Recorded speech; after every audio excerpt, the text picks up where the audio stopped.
For the social and communication area, there are 4 subcategories that clinicians look for deficits. The first is social reciprocity, which refers to how children respond or reciprocate in social interactions. So like how the behavior of one person influences the other, and vice versa. An example impairment in this area might be referring to being alone and not taking a role in social games. A second area of potential deficit is joint attention, which is the state of wanting to share an interest with someone else. So it's like, hey, check out this awesome thing I found.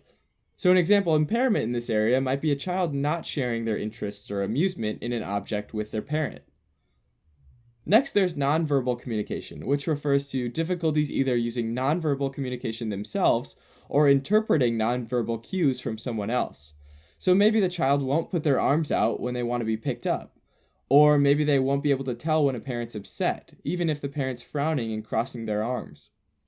The last subcategory of communication deficits is in social relationships. So children have trouble developing and maintaining relationships.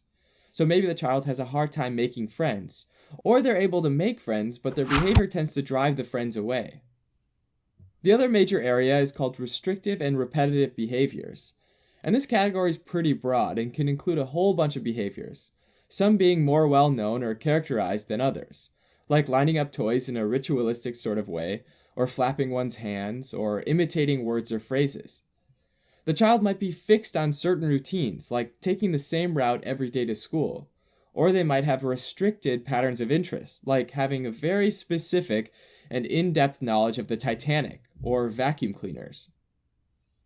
Children with autism spectrum disorder might exhibit one or more of these deficits, and vary in how severe the deficit is. With that in mind, it's important to remember that each child with autism spectrum disorder is going to have a different spectrum of symptoms and deficits.